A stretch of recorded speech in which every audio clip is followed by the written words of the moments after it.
कुल मालिक कबीर देव है, वो परम अक्षर ब्रह्म है, कबीर जी है। वो स्वयं बालक रूप बनकर धारण करके आए इस अध्यात्म ज्ञान को बताने के लिए। इसलिए वो जगत गुरु शब्द मालिक ने, गरीबदास साहिब जी ने मालिक के लिए बोला है।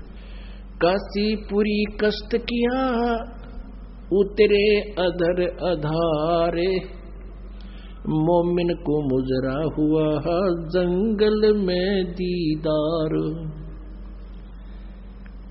काशीपुरी कष्ट किया यानी काशी के लिए प्रस्थान किया। उतरे अधर अधार यानी ऊपर से, एज इट इज किसी माँ के जन्म ने लिया, वहां से ऊपर से उतरे, वहां से चलकर आए। जैसे ऋग्वेद मंडल नंबर 9 सूक्त नंबर 86 मंत्र नंबर 26-27 में दो मंत्र बहुत अजब समझनिया होता है कोई, कि वो परमात्मा ध्युलोक के तीसरे पृष्ठ पर तीसरे भाग में विराजमान है ऊपर, वहां से गति करके आता है। वो कबीर देव है और विद्युत जैसी गति से, जल्द शीघ्रता से वो आता है, जैसे बिजली आया कर 1 सेकंड में, और अपनी अच्छी आत्मा को प्राप्त होता है। वो अपने रूप को सरल करके, क्योंकि वहां परमात्मा का जो सतलोक में शरीर है मनुष्य जैसा है, वहां भी भगवान उसके एक रोमकूप में करोड़ सूर्य मिला दे, करोड़ चंद्रमा, उनकी रोशनी भी उस माल्य के एक रोमकूप के नूर के सामने फीकी है, हल्की पड़ा है, इतना तेजों में है वो। एज इट इज वहां या आ जा तो हमारे तो उल्लू की तरह आंखें बंद हो जाए, हम देख नहीं सकते चरम दृष्टि से। तो वो अपने रूप को सरल करता हुआ हल्के तेज पुंज का बना के, और वहां से अपने भक्तों के विघ्नों को मर्दन करता हुआ वो अच्छी आत्मा को मिलता है। किस लिए मिलता है और वो कैसा है? ऋग्वेद मंडल नंबर 9 सूक्त नंबर 82 मंत्र नंबर 1, 2, 3 में, ऋग्वेद मंडल नंबर 9 सूक्त नंबर 20 मंत्र नंबर 1 में, और भी सैकड़ों स्थान पर ऋग्वेद मंडल नंबर 9 सूक्त नंबर 96 मंत्र नंबर 16 से 20 तक कति स्पष्ट किया है कि वो आम व्यक्ति की तरह जैसे कपड़े पहन लेता आदमी, ऐसे अन्य शरीर ऐसे वो धारण करके अपने शरीर के ऊपर एज इट इज और हल्का तेज पुंज का शरीर बनाकर यहाँ आता है। ऐसे गरीबदास जी कहते हैं, तेज पुंज अन्य दे धर कर इस विध हमको भेंट ही, वो कबीर परमेश्वर। काशीपुरी कष्ट किया वो उतरे अधर अधारे, अधर अधार माने ऊपर, तो अधर माने ऊपर से, आधार न्यो के न्यो आए चल के, और मोमन को मुजरा हुआ हा जंगल में दीदार। मोमिन कहते मुसलमान को। अब कबीर परमेश्वर की छवि को कैसे वर्णित कर रहे हैं आदरणीय गरीबदास साहिब जी। कोट किरण शशिभान सुध आसन अदर विमाने, परसत पूर्ण ब्रह्म को शीतल पिंड अरु प्राण।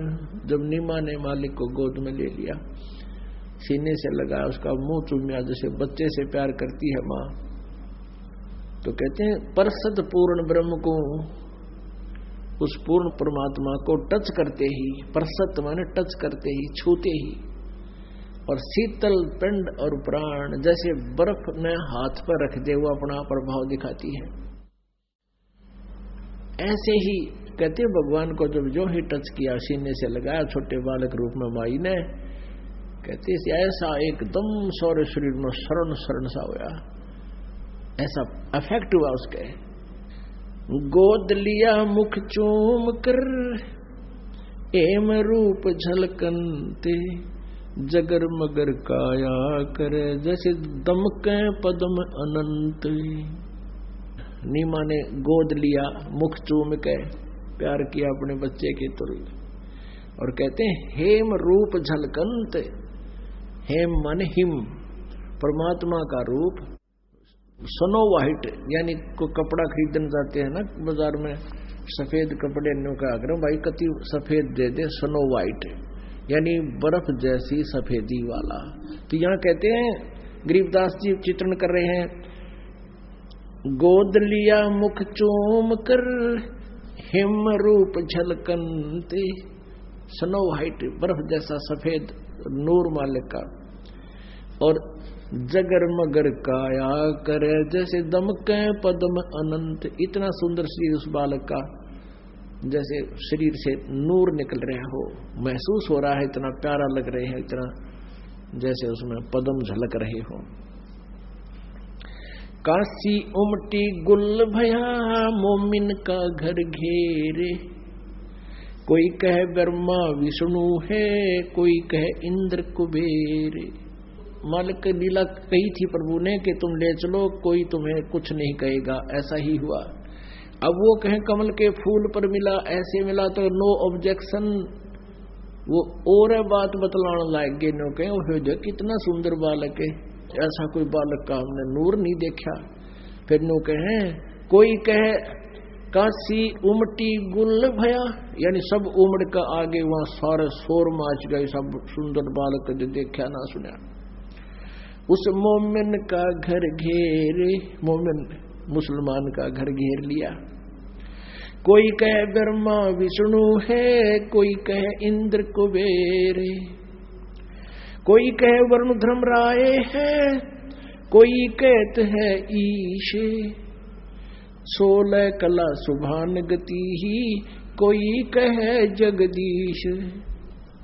अपनी अपनी अटकल लावे हैं। जैसे कोई बालक बेटा या बेटी लड़का उत्पन्न हो जाता है तो कदे तो चाची ठावेगी, न्यू कहे तो इसके ताऊ पर दिखे है, कदे फिर बुआ आवेगी, न्यू कहे तो मेरे बाबू पर दिखे है, कोई कहेगी किसी पर दिखे है, यानी किसकी उनिहार किससे स्वरूप मिल रहा है। तो ऐसे ही अपनी अपनी अटकल लगा रहे हैं। चाचे ताऊआ के उनिहार नहीं बता रहे, वो इतना अजीब और गरीब, इतना दिव्य रूप था प्रभु का, उनकी सीधी सुरती देवताओं के शरीर की तरफ जा रही है। काशी उमटी गुल भया मोमिन का घर घेर, कोई कहे ब्रह्मा विष्णु है, कोई कहे इंद्र कुबेर, कोई कहे वरुण धर्मराय है, कोई कहते है ईश। 16 कला सुभान गति ही, कोई कहे जगदीश।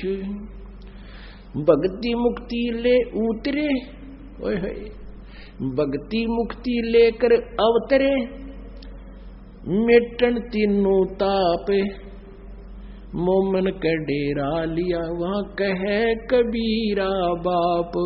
हे भगवान, कितने दयालु दाता अपने बच्चों के लिए कितना कष्ट उठाते हैं। हम कितने भोले और अनजान बना दिए, अज्ञानी बना दिए इस काल ने, हम अपने पिता को पहचान नहीं पा रहे हैं। और कबीर परमेश्वर जी कहते हैं, मैं रोवत हूं सृष्टि को, ये मेरे बच्चे हैं, इनको रोता फिरता हूं, तुम मेरे बच्चे हो, कितने कष्ट उठा रहे हो। किसी का बालक बिगड़ जा, बेटा बेटी गलत रास्ते पर चल जा, माता पिता उसके लिए भटकते रहते हैं कि उनको मालूम होता है कि आगे भविष्य में इनकी बिरानमटी होगी, कितना दुखी है ये, लेकिन वो उस समय नहीं समझ पाते, माँ बाप की बात को स्वीकार नहीं करते। अब काल ने हमारे लिए ऐसा कर दिया कि हम अपने पिता को पहचानने योग्य नहीं छोड़े, परमात्मा की परिभाषा को चेंज करा दिया। अब भगवान आता है, मैं भगवान हूं, नहीं, हमने तो भगवान वो चाहिए जिसके हाथ में सुदर्शन चक्र हो, या हनुमान की तरह गदा ले रहा हो, या श्री कृष्ण की तरह या राम की तरह तीर ले रखे हो, या दुर्गा की तरह 8 हाथों में हथियार हो। अमती से भगवान मानना, एक गरीब जुलाहा रूप में रोका मैं भगवान, सपने में बिना मानना हम, लेकिन भगवान तो मना के छोड़ देगा। उसमें वो परम शक्ति है जिसकी हमने सब जगह भटक लिए, जहाँ राहत नहीं मिली, और उस गरीब जुल्हा जिसको हम एक जुल्हा सा गरीब सा व्यक्ति मानते थे, और वहां जाते ठीक होने लाएंगे। 64 लाख शेष हो गए थे परमात्मा के आज से 550 वर्ष पहले। वो जानता है कि मैं कैसे अपने आप को भगवान सिद्ध करूंगा, और सिद्ध तो है ही, लेकिन सिद्ध करने के लिए प्रयत्न हो रहा है कि गॉड को भगवान सिद्ध करना कठिन हो रहा है, क्योंकि इस लोक वेद ने सभी के अंतःकरण में अंधेरा छा दिया। अब परमात्मा कहते हैं, 9 मन सूत उलझिया, ऋषि रहे झकमार, और सतगुरु ऐसा सुलझा दे, उलझा ना दूजी बार। अब परमात्मा आए थे, ऐसा सुलझा गए थे इस 9 मन सूत ने। 1 किलो सूत उलझा ना, धागा होता कच्चे धागे, वो रुआ लिया करते जुलाया ने। जब उसमें कट जा, उसमें टूट जा, गांठ लग जाए तो कोई कपड़ा स्वीकार करे नहीं, तने तो गांठ लागी 36 पैसा दे नहीं। तो उसको बहुत प्यार से सुलझाना ही पड़ता था, उसमें गांठ ना पड़े। तो ऐसे ही परमात्मा कहते हैं कि ये 9 मन सूत उलझवा दिया, काल के दूता ने उलझा दिया, अध्यात्म ज्ञान को बिगाड़ दिया। और उसको परमेश्वर कबीर जी ने आके ऐसा सुलझा दिया, वो सुलझा के रख गए थे, हम फिर भी ना समझ सके कि यो ठीक है, हम उलझे हुए माथा मारते रहे। तो परमात्मा कहते हैं उन्होंने आके सुलझा था, फिर इस दास को बता दिया कि ये सुलझा सलझा रखा है, तुम इसने प्रयोग करो। 9 मन सूत उलझिया ऋषि रहे जखमार, और सतगुरु ऐसा सुलझा दे। सतगुरु, सच्चा गुरु, सच्चा संत, तत्वदर्शी संत ऐसा सुलझा देगा, फिर उलझे ना दूसरी बार। अब इस कलयुग में योग अध्यात्म ज्ञान नहीं बिगड़ेगा, ठीक है। आने वाले समय में ये नास्तिक हो जाएंगे, भक्ति नहीं करेंगे तो वो अलग बात है, लेकिन ये लोक वेद नष्ट हो जाएगा।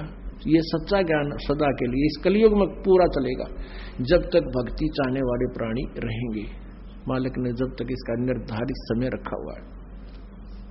भक्ति मुक्ति ले उतरे ये मेटन तीनों तापे। है अब कबीर परमात्मा कहा करते, तुम कौन राम का जपते जापम, अर्थात मिटे ना तीनों तापम। तुम श्री राम श्री कृष्ण की भक्ति करते हो, उनको 3 ताप के अंतर्गत श्राप लगा हुआ था। श्री विष्णु जी को श्राप दिया था, 3 ताप के अंतर्गत आता ये श्राप भी।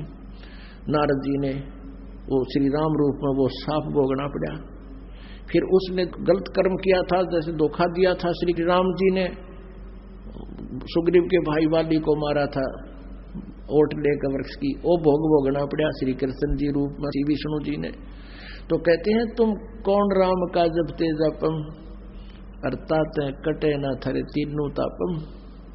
अब यहाँ पे गरीबदास साहब कह रहे हैं वो तीनों ताप मेटन खातिर स्वयं परमात्मा आए, वो औषधि बनाकर रख गए कबीर वाणी में। और ये कबीर पंथी भी नहीं समझ सके, क्योंकि जब तक उस मालिक की रजा ना हो, क्योंकि वेद और ग्रंथ गीता जी ये हमें अभी तक इसलिए एक बहुत पहाड़ नजर आते थे कि ये संस्कृत भाषा में लिपिबद्ध थे। अब इन्होंने कुछ थोड़ा बहुत अटकल उटकल लाकर कुछ हिंदी भी कर दी, जो थोड़ी बहुत ठीक, कोई गलत भी किया। गलत नहीं, हम ठीक कर लेंगे, क्योंकि हमारे को वो ज्ञान है जो सूक्ष्म वेद में सही है। उस सूक्ष्म वेद से जो थोड़ा बहुत फेरबदल इन्होंने कर दिया, तो हम तुलना करके उसको ठीक कर लेंगे। तो वो ज्ञान वेदों का और गीता का अब हमारे समझ में आ रहा है। अब क्या बताते हैं, भक्ति मुक्ति ले उतरे, वो परमात्मा कबीर जी अवतरित हुए, स्वयं चल कर आए। भक्ति मुक्ति ले उतरे ये मेटन तीनों ताप, मोमन के डेरा लिया कहे कबीरा बाप। एक मुसलमान के घर, जुलाहे के घर पे कहते हैं डेरा लिया। एक जुलाहे के घर पे आके मालिक ने अपना स्थान बनाया, और उस जुलाहे को कहते हो परमात्मा एक रोल करने के लिए कहते, उसको बाप कहता है, पिता बोलता है, सारी सृष्टि का पिता। और एक जुलाहे नीरू को बाप कहकर, पिता कहकर बुलाता है। अपने आत्माओं, अपने बच्चों के लिए अपना माँ बाप दुखी हुआ करे, ठीक है। दूसरे औपचारिकता करने तो 2 दिन आ जाओगे, क्या हाल है, क्या हो गया, बालक गेला कैसे हो गया, लेकिन जिसका लग गया वही जाने। तो कबीर परमात्मा जी हमारे पिता हैं, और वो यहाँ आकर के उनकी इतने कष्ट उठाए। अभी 5 दिन के अंदर आपको परमात्मा की लीलाएं सुनाएंगे, कैसे कैसे जुल्म किए इन अज्ञानी अनाड़ी ब्राह्मण गुरुओं ने, ऋषियों ने, और काजी और मुल्लाओं ने कैसे जुल्म करवाए उनके ऊपर। फिर परमात्मा थे, उनका वो बिगाड़ कुछ नहीं सके। फिर इतना कष्ट वो किस लिए सहन कर रहे हैं, उनका क्या उद्देश्य आने का, क्योंकि हम उनके बालक हैं, हम उनके बच्चे हैं। चींटी से लेकर हाथी तक, एक गरीब से लेकर अमीर तक, रंग से लेकर राजा तक, हम सभी उसी के बच्चे हैं। और वो अपने बच्चों को यहाँ से निकालने आता है कि तुम मेरे साथ चलो, वहाँ सुखी हो जाओगे। जब तक तुम सुखी नहीं होगे तो मैं चैन से नहीं रह सकता। तो ऐसे ही ये काल जो है कि विलियन का रोल कर रहा है, ये परमात्मा ने वहां से निकाल दिया था। ये उसका प्रतिशोध ले रहा है कि इसके बच्चों को इतना काल कर दूं कि वो भगवान चैन से ना रह सके। आज हमारे को गधा बना रखा है, कोई गधी बना रखी है, किसी ने सूर बना रखा है, गोबर खुआवे, टांग कट गई, आंख फूट गई, किधर बाहर घूम रहे हैं, ऊपर से ओले गिर जाते हैं, फोड़ देते हैं सर ने, कोई प्रोटेक्शन नहीं, कोई रहम नहीं यहाँ पर। और वो परमात्मा कहता मैं रोत हूं सृष्टि को कि तुम मेरे बच्चे हो, तुम मुझे पहचान लो, तुम पूरे ब्रह्मांड को, पूरे जितने विश्व में मानव है वर्तमान में उनको, और फिर आने वाले जीव, क्योंकि इस भगवान की भक्ति यथार्थ इस ज्ञान से, परमात्मा की इस वाणी से पशु पक्षियों पर भी प्रभाव पड़ रहा है।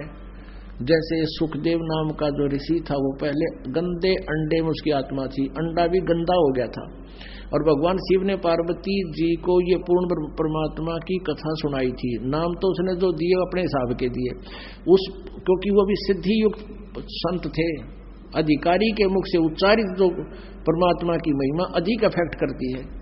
वो गंदे अंडा भी स्वस्थ हो गया, वो आत्मा तोता के रूप में प्रकट भी हो गया, और फिर उसमें कुछ शक्ति आ गई भक्ति से, उस अध्यात्म यानी ज्ञान यज्ञ से उसमें इतनी शक्ति आ गई कि उसको मनुष्य जीवन मिल गया और सुखदेव रूप में जन्म हुआ। ऐसे ही परमात्मा कितने दयालु हैं, ये अखंड पाठ चलते हैं, वाणी चलती है, उस परमात्मा की महिमा ये दास सुनाता है, तो इससे पशु पक्षी घास पेड़ पौधों पर भी प्रभाव पड़ेगा, और ये शीघ्र शीघ्र मनुष्य जीवन धारण करके और अब इस ज्ञान का लाभ उठाकर पार हो जाएंगे। तो वो परमात्मा पूरे विश्व को पार कर सकता है, लेकिन हम उसके मार्ग को स्वीकार नहीं करते। हम इस लोक वेद पर बहुत आधारित हो चुके हैं,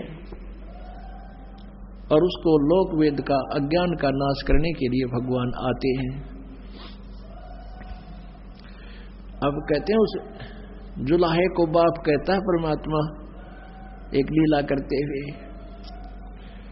दूध न पीवे न अन्न भखे, नहीं पालने झूलनते, अदर अमान ध्यान में वो कमल कला फूलनते। ना तो दूध पीवे, अन्न तो खाना ही की था, और फिर भी इतना स्वस्थ शरीर, जैसे कमल का फूल दिन दिन रोज फूला करता है, एकदम कमल का पौधा लगा हो जाओ जिस जल में, और उसमें कितना पानी चढ़ जा, वो कमल का पौधा ऊपर रहेगा, नो का नो गेल बढ़े जाएगा। कहते हैं कुछ खावे पीवे नहीं भगवान बालक रूप में, और शरीर इतना स्वस्थ, जैसे किलो दूध रोज पीवे बालक तब स्वस्थ रहे। दूध न पीवे न अन्न बखे, नहीं पलने झूलनते, अदर अमान ध्यान में वो कमल कला फूलनते। कोई कह छल ईश्वर है, कोई किन्नर कहलावे, कोई कहे गण ईश कहा, जो जो मात रिसाए। ये कोई तो कहे यो ईश्वर नहीं है, यो तो कोई छल है, कोई कहे यो किन्नर है, यानी भूत बात है। तीन बातों से वो बड़ी दुखी होती है नीमा। फिर कहते हैं खलक मुलक देखण गया, राजा प्रजारीत, जम्बू दीप जहान में ये उतरे शब्द अतीत। दुनी कहे ये देव है, और ऊपर से देवता कहते हैं, देव कहे ये ईश है, ईश कहे ये पूर्ण ब्रह्म है, पूर्ण विश्वे बीश। अब कहते हैं ये देवता तो कहते हैं ये भगवान है, और ऊपर के भगवान जो कह रहे हैं वो कहीं तो भाई पूर्ण ब्रह्म है, अपनी अपनी अटकल लगा रहे हैं। अपने आत्माओं, आज से 600 वर्ष पहले एक परमात्मा कबीर जी ने जो लीलाएं की थी, आज वो लीलाएं